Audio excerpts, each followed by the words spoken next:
ಗಲಭೆ ವಿಚಾರಕ್ಕೆ ಸಂಬಂಧಪಟ್ಟಂತೆಯೇ ಮತ್ತಷ್ಟು ಮಗದಷ್ಟು ಅಪ್ಡೇಟ್ಗಳು ಲಭ್ಯ ಆಗ್ತಾ ಇದೆ. ಬಳ್ಳಾರಿ ಗಲಭೆ ಕೇಸ್ಗೆ ದಿನಕ್ಕೊಂದು ಟ್ವಿಸ್ಟ್.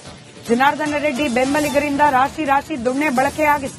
ದೊಣ್ಣೆ ಹಿಡಿದು ಹೊಡೆದಾಡಿದ್ದಾರೆ ರೆಡ್ಡಿ ಬೆಂಬಲಿಗರು. ಕಾಂಗ್ರೆಸ್ ಕಾರ್ಯಕರ್ತರ ಮೇಲೆ ದೊಣ್ಣೆಗಳಿಂದ ಹಲ್ಲೆ ಮಾಡಲಾಗಿದೆ.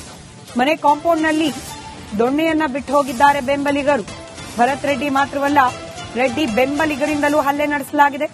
ಕಾಂಗ್ರೆಸ್ಸಿಗರಿಂದ ಕಲ್ಲು ತೂರಾಟವಾದರೆ ಬಿಜೆಪಿ ಕಡೆಯಿಂದ ದೊಣ್ಣೆ ಬಡಿದಾಟ ನಡೀತಾ ಅನ್ನೋ ಅನುಮಾನಕ್ಕೆ ಕಾರಣವಾಗ್ತಾ ಇದೆ ಸಾಕ್ಷ್ಯಗಳು.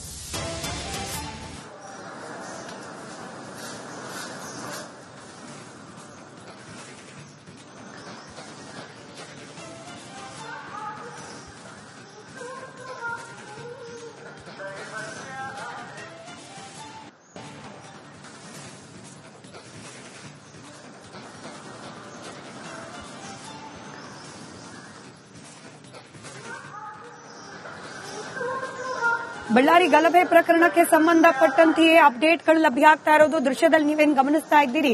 ಜನಾರ್ದನ ರೆಡ್ಡಿ ಮನೆಯ ಒಳಗಡೆ ಈ ರಾಶಿ ರಾಶಿ ದೊಣ್ಣೆ ಲಭ್ಯ ಆಗಿರೋದು.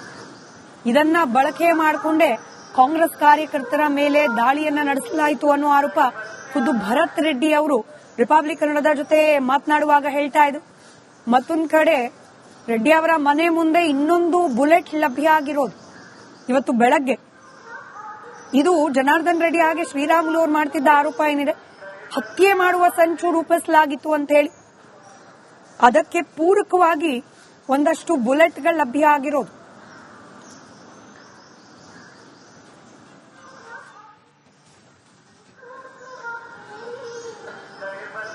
ಮತ್ತಷ್ಟು ಡೀಟೇಲ್ಸ್ ನಮ್ಮ ಪ್ರತಿನಿಧಿ ರೇಣುಕಾರಾಧ್ಯ ನೀಡ್ತಾರೆ. ನೇರ ಸಂಪರ್ಕದಲ್ಲಿದ್ದಾರೆ. ರೇಣುಕಾರಾಧ್ಯ, ಗಲಾಟೆ ಎರಡೂ ಕಡೆಯಿಂದಲೂ ಆಗಿದೆ ಅನ್ನೋದಂತೂ ಬಹಳ ಸ್ಪಷ್ಟವಾಗ್ತಾ ಇದೆ.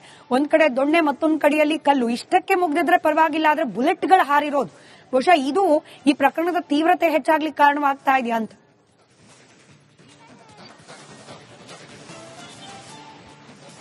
ಖಂಡಿತ ಸ್ಮಿತಾ, ಈ ಒಂದು ಗಲಭೆಯಲ್ಲಿ ಕೇವಲ ಕಲ್ಲು ತೂರಾಟ ಮಾತ್ರ ಆಗಿಲ್ಲ, ಕಲ್ಲುಗಳ ಬಳಕೆಯಾಗಿದೆ, ಬುಲೆಟ್ಗಳ ಬಳಕೆಯಾಗಿದೆ, ಸೋಡಾ ಬಾಟಲ್ಗಳ ಬಳಕೆಯಾಗಿದೆ.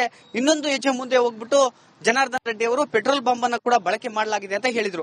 ಅದರ ಜೊತೆಗೆ ಬುಲೆಟ್ ಕೂಡ ಬಳಕೆ ಆಗಿದೆ ಅನ್ನೋದು ಈಗಾಗಲೇ ಎಲ್ಲರಿಗೂ ಗೊತ್ತಾಗಿರ್ತಕ್ಕಂಥ ಅಂಶ. ಯಾಕಾಗಿ ಅಂದ್ರೆ ನೇರವಾಗಿ ವಿಜುವಲ್ಸ್ ಕೂಡ ಸಿಕ್ಕಿರ್ತಕ್ಕಂಥದ್ದು. ಅಂದ್ರೆ ಈ ಒಂದು ಗಲಭೆಯಲ್ಲಿ ಎರಡೂ ಕಡೆಗೂ ಕೂಡ ಪೂರ್ವ ನಿಯೋಜಿತ, ಅಂದ್ರೆ ಅವರು ಕೂಡ ಪ್ರೀ ಪ್ಲಾನ್ ಮಾಡಿದ್ದಾರೆ, ಇವರು ಕೂಡ ಪ್ರೀ ಪ್ಲಾನ್ ಮಾಡಿದ್ದಾರೆ ಅನ್ನೋದು ಇಲ್ಲಿ ಸ್ಪಷ್ಟವಾಗಿ ಗೊತ್ತಾಗ್ತಾ ಇರ್ತಕ್ಕಂಥದ್ದು. ಆ ಒಂದು ನಿಟ್ಟಿನಲ್ಲಿ ಪೊಲೀಸರು ತನಿಖೆಯನ್ನ ಮಾಡಬೇಕು. ಈಗ ಜನಾರ್ದನ್ ರೆಡ್ಡಿ ಅವರ ಮನೆ ಮುಂದೆ ನಾನಿದ್ದ ದೃಶ್ಯದಲ್ಲಿ ನೋಡಬಹುದು, ಈ ಭಾಗಕ್ಕೆ ಬುಲೆಟ್ಗಳು ಹಾರಿದ್ವು ಅನ್ನೋದು ಕಾಂಗ್ರೆಸ್ನವರ ಬಿಜೆಪಿಯವರ ಒಂದು ಆರೋಪವಾಗಿತ್ತು. ಜೊತೆಗೆ ವಿಜುವಲ್ಸ್ ಕೂಡ ಹಾಗೆ ಸಿಕ್ಕಿತ್ತು. ಆದ್ರೆ ಈಗ ನಮಗೆ ಬುಲೆಟ್ ಸಿಕ್ಕಿರ್ತಕ್ಕಂಥ ಸ್ಥಳವನ್ನ ನೋಡಿದ್ರೆ ಈ ಘಟನೆಗೆ ಮತ್ತೊಂದು ಟ್ವಿಸ್ಟ್ ಸಿಕ್ಕಿದೆ ಅಂತ ಹೇಳ್ಬೋದು. ಯಾಕಾಗಿ ಅಂತ ಈ ದೃಶ್ಯದಲ್ಲಿ ನಿಮ್ಗೆ ತೋರಿಸ್ತೀನಿ ಬನ್ನಿ. ಈ ದೃಶ್ಯದಲ್ಲಿ ನೋಡಬಹುದು, ಕಾಂಗ್ರೆಸ್ನ ಕಾರ್ಯಕರ್ತರು ಇದ್ದಂತ ಭಾಗ, ಅಂದ್ರೆ ಅವತ್ತು ಜಗಳ ನಡೆದಂತ ಸಂದರ್ಭದಲ್ಲಿ ಕಾಂಗ್ರೆಸ್ನ ಕಾರ್ಯಕರ್ತರು ಇದ್ದಂತ ಜಾಗದಲ್ಲಿ ಈಗ ಬುಲೆಟ್ ಸಿಕ್ಕಿರ್ತಕ್ಕಂಥದ್ದು. ಅಂದ್ರೆ ಎಲ್ಲೋ ಒಂದು ಕಡೆಗೆ ಆ ಕಡೆಯಿಂದನೂ ಬುಲೆಟ್ ಆರ್ತಾ ಅನ್ನುವ ಅನುಮಾನ ಈಗ ಕಾಡ್ತಾ ಇರ್ತಕ್ಕಂಥದ್ದು. ಯಾಕಾಗಿ ಅಂದ್ರೆ ಈ ಭಾಗದಲ್ಲಿ ಈಗೇನು ಟೆಸ್ಟ್ ಮಾಡ್ತಿದ್ದಾರಲ್ಲ, ಇಲ್ಲಿ ಕಾಂಗ್ರೆಸ್ನ ಕಾರ್ಯಕರ್ತರಿದ್ರು, ಇಲ್ಲೇ ಬುಲೆಟ್ ಸಿಕ್ಕಿದೆ ಅಂದ್ರೆ ಆ ಭಾಗದಿಂದನೂ ಕೂಡ ಈ ಕಡೆಗೆ ಬುಲೆಟ್ ಬಂದಿರಬಹುದಾ ಅನ್ನುವ ಒಂದು ಅನುಮಾನ ಕಾಡ್ತಾ ಇದೆ. ಈಗ ಏನು ಸಾವಿಗೀಡಾದ ರಾಜಶೇಖರ್ನ ದೇಹದಲ್ಲಿ ಸಿಕ್ಕಿರ್ತಕ್ಕಂಥ ಬುಲೆಟ್ನ ಸೈಜ್ ಏನಂದ್ರೆ 12 mm ಇತ್ತು. ಆದ್ರೆ ಈಗ ಈ ಬಾಂಬ್ ನಿಷ್ಕ್ರಿಯ ದಳಕ್ಕೆ ಏನ್ ಸಿಕ್ಕಿದೆ, ಇದರ ಸೈಜ್ 9 mm ಅಂತ ತಿಳಿದು ಬಂದಿರತಕ್ಕಂಥ ಹಿನ್ನೆಲೆಯಲ್ಲಿ ಎರಡೂ ಕೂಡ ಬೇರೆ ಬೇರೆ ಬುಲೆಟ್ಗಳು ಅನ್ನೋದು ಈಗ ಗೊತ್ತಾಗಿರ್ತಕ್ಕಂಥ ಅಂಶ. ಹೀಗಾಗಿ ಈ ಒಂದು ಪ್ರಕರಣಕ್ಕೆ ಮತ್ತೊಂದು ಟ್ವಿಸ್ಟ್ ಸಿಕ್ಕಿದೆ ಅಂತ ಹೇಳಿದ್ರೆ ತಪ್ಪಾಗ್ಲಿಕ್ಕಿಲ್ಲ. ಯಾಕಾಗಿ ಅಂದ್ರೆ ಕೇವಲ ಕಾಂಗ್ರೆಸ್ನ ಕಾರ್ಯಕರ್ತರು, ಬಿಜೆಪಿ ಕಾರ್ಯಕರ್ತರು ಇದ್ದ ಕಡೆಗೆ ಮಾತ್ರ ಬುಲೆಟ್ ಹಾರಿಲ್ಲ, ಜೊತೆಗೆ ಕಾಂಗ್ರೆಸ್ನ ಕಾರ್ಯಕರ್ತರು ಇದ್ದ ಕಡೆಗೂ ಕೂಡ ಬುಲೆಟ್ ಹಾರಿದೆ ಅನ್ನೋದು ಈಗ ನಮಗೆ ಪ್ರಾಥಮಿಕವಾಗಿ ಗೊತ್ತಾಗ್ತಾ ಇರತಕ್ಕಂಥದ್ದು. ಇದನ್ನ ತನಿಖಾಧಿಕಾರಿಗಳು ಯಾವ ರೀತಿಯಾಗಿ ಹೇಳ್ತಾರೆ, ಅದರ ಜೊತೆಗೆ ಪೊಲೀಸರು ಯಾವ ರೀತಿಯಾಗಿ ತನಿಖೆಯನ್ನ ಮಾಡ್ತಾರೆ ಅನ್ನೋದ್ರ ಮೇಲೆ ನಿಂತಿರ್ತಕ್ಕಂಥದ್ದು. ಯಾಕಂದ್ರೆ ಇದು ನಿಜಕ್ಕೂ ಮೇಜರ್ ಡೆವಲಪ್ಮೆಂಟ್. ಕೇವಲ ಬಿಜೆಪಿ ಕಾರ್ಯಕರ್ತರ ಕಡೆಗೆ ಮಾತ್ರ ಬುಲೆಟ್ ಹಾರಿಲ್ಲ, ಕಾಂಗ್ರೆಸ್ನ ಕಾರ್ಯಕರ್ತರ ಕಡೆಗೂ ಕೂಡ ಬುಲೆಟ್ ಹಾರಿತ್ತು ಅನ್ನುವ ಮಾಹಿತಿ ಈ ಬುಲೆಟ್ ಏನ್ ಸಿಕ್ಕಿದೆ ಇದಕ್ಕೆ ಸಾಕ್ಷಿಯನ್ನ ಕೊಡುತ್ತೆ ಅಂತ ಹೇಳಿದ್ರೆ ತಪ್ಪಾಗಲಿಕ್ಕಿಲ್ಲ. ಸ್ಮಿತಾ, ಧನ್ಯವಾದ ರೇಣುಕಾರಾಧ್ಯ ಮಾಹಿತಿಗಾಗಿ. ಗಲಭೆ ವಿಚಾರಕ್ಕೆ ಸಂಬಂಧಪಟ್ಟಂತೆಯೇ ಮತ್ತಷ್ಟು ಮಗದಷ್ಟು ಅಪ್ಡೇಟ್ಗಳು ಲಭ್ಯ ಆಗ್ತಾ ಇದೆ. ಬಳ್ಳಾರಿ ಗಲಭೆ ಕೇಸ್ಗೆ ದಿನಕ್ಕೊಂದು ಟ್ವಿಸ್ಟ್. ಜನಾರ್ದನ ರೆಡ್ಡಿ ಬೆಂಬಲಿಗರಿಂದ ರಾಶಿ ರಾಶಿ ದೊಣ್ಣೆ ಬಳಕೆಯಾಗಿದೆ. ದೊಣ್ಣೆ ಹಿಡಿದು ಹೊಡೆದಾಡಿದ್ದಾರೆ ರೆಡ್ಡಿ ಬೆಂಬಲಿಗರು. ಕಾಂಗ್ರೆಸ್ ಕಾರ್ಯಕರ್ತರ ಮೇಲೆ ದೊಣ್ಣೆಗಳಿಂದ ಹಲ್ಲೆ ಮಾಡಲಾಗಿದೆ. ಮನೆ ಕಾಂಪೌಂಡ್ನಲ್ಲಿ ದೊಣ್ಣೆಯನ್ನ ಬಿಟ್ಟು ಹೋಗಿದ್ದಾರೆ ಬೆಂಬಲಿಗರು. ಭರತ್ ರೆಡ್ಡಿ ಮಾತ್ರವಲ್ಲ, ರೆಡ್ಡಿ ಬೆಂಬಲಿಗರಿಂದಲೂ ಹಲ್ಲೆ ನಡೆಸಲಾಗಿದೆ. ಕಾಂಗ್ರೆಸ್ಸಿಗರಿಂದ ಕಲ್ಲು ತೂರಾಟವಾದ್ರೆ ಬಿಜೆಪಿ ಕಡೆಯಿಂದ ದೊಣ್ಣೆ ಬಡಿದಾಟ ನಡೀತಾ ಅನ್ನೋ ಅನುಮಾನಕ್ಕೆ ಕಾರಣವಾಗ್ತಾ ಇದೆ. ಸಾಕ್ಷ್ಯಗಳು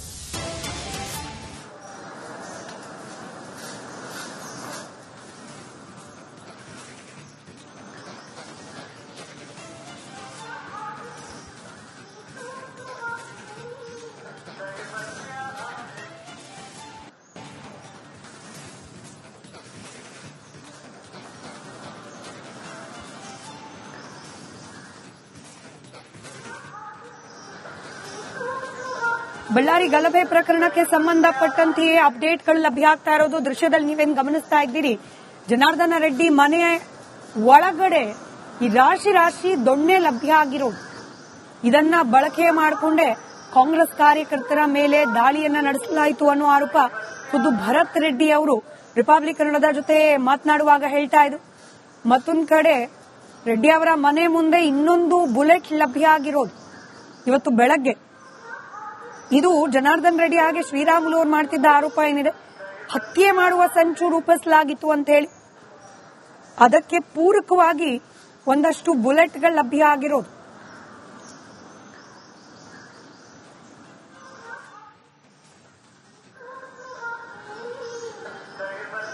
ಮತ್ತಷ್ಟು ಡೀಟೇಲ್ಸ್ ನಮ್ಮ ಪ್ರತಿನಿಧಿ ರೇಣುಕಾರಾಧ್ಯ ನೀಡ್ತಾರೆ. ನೇರ ಸಂಪರ್ಕದಲ್ಲಿದ್ದಾರೆ. ರೇಣುಕಾರಾಧ್ಯ, ಗಲಾಟೆ ಎರಡೂ ಕಡೆಯಿಂದಲೂ ಆಗಿದೆ ಅನ್ನೋದಂತೂ ಬಹಳ ಸ್ಪಷ್ಟವಾಗ್ತಾ ಇದೆ. ಒಂದ್ ಕಡೆ ದೊಣ್ಣೆ, ಮತ್ತೊಂದ್ ಕಡೆಯಲ್ಲಿ ಕಲ್ಲು. ಇಷ್ಟಕ್ಕೆ ಮುಗ್ದಿದ್ರೆ ಪರವಾಗಿಲ್ಲ, ಆದ್ರೆ ಬುಲೆಟ್ಗಳು ಹಾರಿರೋದು ಬಹುಶಃ ಇದು ಈ ಪ್ರಕರಣದ ತೀವ್ರತೆ ಹೆಚ್ಚಾಗ್ಲಿಕ್ಕೆ ಕಾರಣವಾಗ್ತಾ ಇದೆಯಾ ಅಂತ.